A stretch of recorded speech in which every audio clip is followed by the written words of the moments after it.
বাংলাদেশের মানুষ 2024 সালের 36শে জুলাই তাদের সেই শক্তি এবং সামর্থ্যের প্রমাণ দিয়েছে। অতীতেও দিয়েছে, 1947 সালেও দিয়েছে, 1831 সালে বালাকোটের ময়দানে দিয়েছে, 1857 সালে সিপাহী বিদ্রোহের সময় দিয়েছে। অসংখ্য আন্দোলন এবং সংগ্রাম এবং শহীদের ইতিহাস এই অঞ্চলে আছে, যা আমাদের সকলের অবগতিতে আছে। সেটিকে সামনে রেখে বর্তমান সরকারকে আমরা বলতে চাই যে বর্তমান সরকার যদিও গণতান্ত্রিক পদ্ধতিতে আসেনি, তবে অবশ্যই একটি বিপ্লব পরবর্তী, একটি গণ অভ্যুত্থান পরবর্তী এবং ইসলামের যে নেতৃত্ব নির্বাচনের ব্যবস্থা আছে পরামর্শের ভিত্তিতে সরকার নির্ধারণ করা, সেই পরামর্শের ভিত্তিতেই দেশ এবং জাতির যারা স্টেক হোল্ডার তাদের পরামর্শের ভিত্তিতেই আপনারা এখানে এসেছেন। আপনাদের পিছনে জনমত, বিশেষ করে আলেম ওলামাদের সমর্থন শুরু থেকে এখন পর্যন্ত আছে। এবং আমি এর সাথে আরও একটি কথা যুক্ত করে দিই যে আমরা অনেকেই সমগ্র বাংলাদেশে ইসলামের বিজয়ের স্বপ্ন দেখি।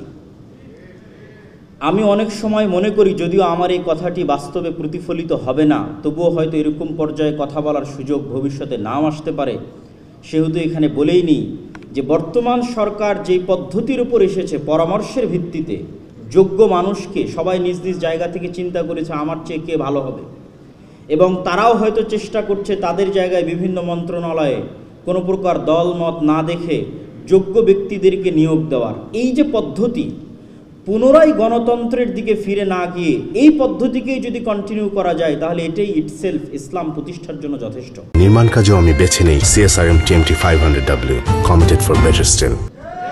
এটা অনেক সময় আমরা বুঝি না যে এই সরকার যেই দিন শেষ হবে আমাদের দাবি থাকা উচিত যে সেই দিনও পরামর্শের ভিত্তিতে সরকার প্রধান নিযুক্ত করতে হবে। আলেম ওলামাদের পরামর্শ, দেশের অন্যান্য স্টেক হোল্ডারদের পরামর্শ, তাদের পরামর্শের ভিত্তিতে সরকার প্রধান আসবে, তিনি তার পছন্দ মতো তখন তার ক্যাবিনেট ঠিক করবেন, এটাই ইসলাম।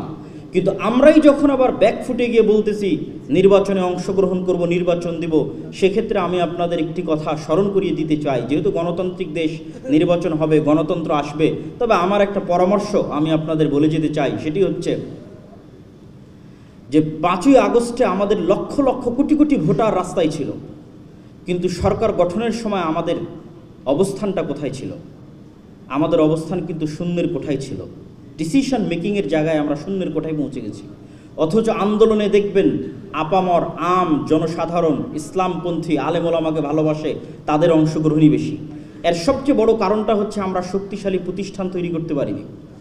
যখন সরকার পতন হয়েছে তখন এই সমস্ত NGO, এই সমস্ত মিডিয়া, তাদের হাতে অটোমেটিক বাই ডিফল্ট ক্ষমতা চলে গেছে।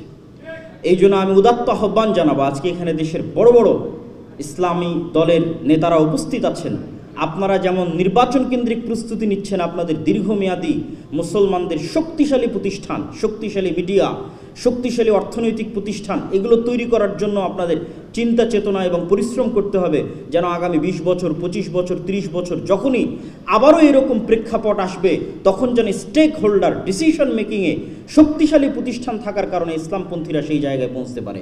এটা আপনাদের প্রতি উদাত্ত আহ্বান।